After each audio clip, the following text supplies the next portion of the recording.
What's up? It's Tony back with another episode of the It's Tony podcast, and today we have to speak about Kendrick.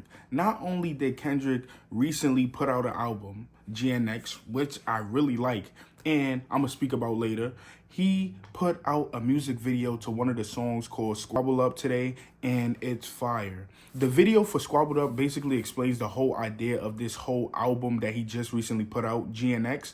And to begin, I'm going to speak about GNX. The album is really good. Now, me as a Kendrick fan, I don't think that it's really an album.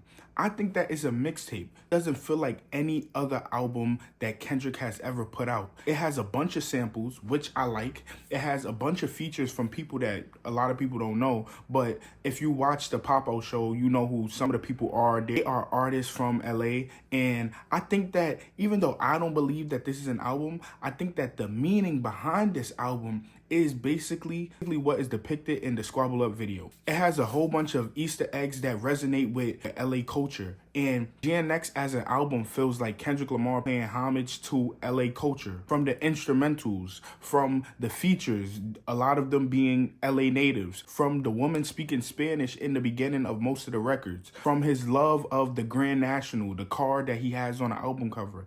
Everything seems like it's paying homage to LA culture and the culture that he was raised up on. Not only LA culture, because on some of the songs he pays homage to hip hop culture as a whole, with a song like Man at the Garden, where it's like his own rendition of One Mic. Twice emotional stability, a sound body and tranquility. I deserve it all. Or in a song like Reincarnated, where he sounds like Tupac and it has this Tupac feel to it. Life in exchange for you. I got this fire burning in me from within. Concentrated thoughts on who I used to be. I'm shedding skin. And world, do you hear me? Catch a rising star, fuck the love. Throughout this whole album, you see the things that Kendrick is inspired by. LA culture, car culture, and hip hop culture as a whole. I like this album. I came away from this album liking a bunch of songs. It's 12 songs. I really like about 9 of the songs on this album. And the 3 that I don't really like, it's not that I don't like them. It's just they have a strong LA bop to them. And I'm not from LA. I'm from New York. So the sound, you have to grow with it. But I think this album is good. If I was rating it, I would give it an 8.5. To me, the thing with rating Kendrick Lamar's albums is that every time I hear a new Kendrick album, I'm just happy that I'm getting a new Kendrick album. Then when it comes to rating them, I have to compare them to my favorite Kendrick Lamar album. And I don't think Kendrick Lamar can ever make an album like To Pimp a Butterfly again. It's just too great. I don't think he can make another album like Good Kid, Mad City. Although I can see the parallels between Good Kid, Mad City and GNX, because both of them are very California influenced. And you hear it throughout the whole album. My 2 standouts from this album are The Hard Part 6, where he gets back in his storytelling bag, and Gloria, where he also gets back into his storytelling bag.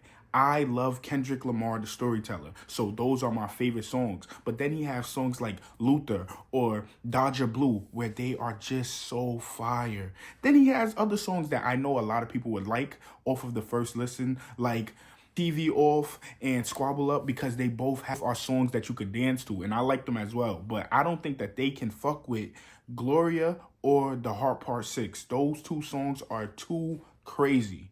This album is fire. Now back to the music video that he dropped today. The music video is tough as well. And I'm a Kendrick Lamar fan, so there's not a lot that Kendrick can do that I won't like. I'm just being honest. It's not dick riding, it's just bias and preference.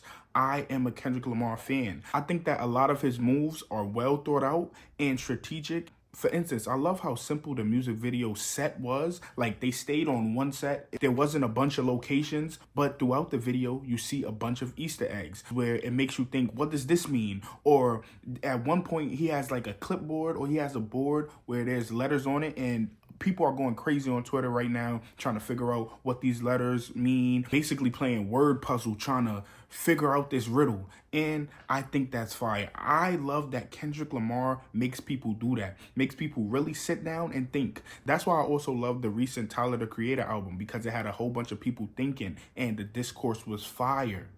Kendrick Lamar does that, and Tyler the Creator recently did that, and I think those two albums are some of the best albums that came out this year. Some of my favorite albums this year. Another thing I liked about the video is that he had people from the Pop-Out show in the video. And a lot of people were talking about, especially DJ Academics were saying, oh, all of these people that he having on stage popping out for him and showing him support, all of these native California artists, you're never going to see them again. You're never going to hear them again. And he put a bunch of them on the album, and then he put a bunch of them in the video. To me, that was fire. Every time people talk, he shuts them up. He's really smart and strategic with his moves. Speaking of moves that people are making, recently it came out that Drake is suing UMG and Spotify because he feels like they came together to help boost up Not Like Us and make it bigger than what it was. People are going to say, oh, business-wise, he should do it. Then there's going to be people that say, oh, he shouldn't do that because he looks like a sore loser. So I'm not really going to debate that part. But my question is, why? Why do it, and why now? First, why do it? Because if it comes out that his allegations or his accusations are true, then and they were botting for Kendrick Lamar, don't you think that they would have been botting for Drake? And what if they come out and say, yo, you're mad about something that we were doing for you as well? Then he looks dumb. Then he looks like a crybaby. Now, if it comes out that he was wrong and his accusations and allegations were not true and it's nowhere to be found that they were botting anything, he looks dumb and like a sore loser. So in no way he really wins. He just looks like a sore loser and a crybaby. And perception-wise, it just doesn't help him to do it. Then say he doesn't care about perception or how people perceive him. Let's put that to the side. My question is, why now? Kendrick just dropped the album. It looks like everybody is listening to him. It looks like everybody's watching a video and they're waiting for everything that Kendrick Lamar does. Now, you put out this pre-lawsuit or lawsuit or whatever you filed. You put this out. And now people are not only looking at you some type of way, but now they are looking at Kendrick Lamar like he is the god. Like he really took down a giant and he has Drake looking crazy. Now more people are siding with Kendrick Lamar and saying he's this almighty god. Like he's just so great. Now you just added more fuel to his fire and you shine more light on him. I don't think that you should have done that. I don't think that you should have done it right now. Even if you wanted to do it, even if you're right in doing what you're doing, do whatever you want to do. Why now?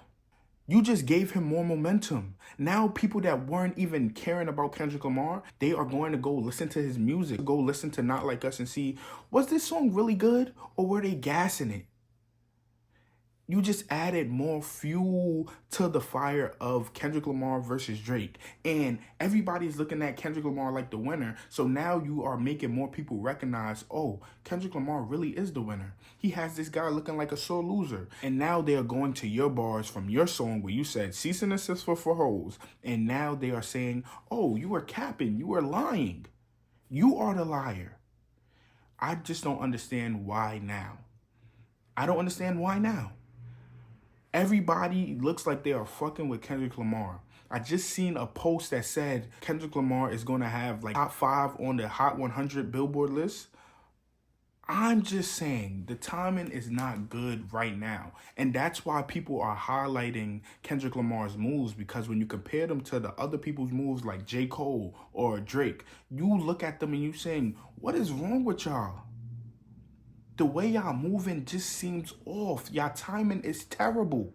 I'm starting to think that Drake has an infatuation with self-harm because he keeps making decisions that harm himself more than they harm others. He just keeps building on to things that harm himself.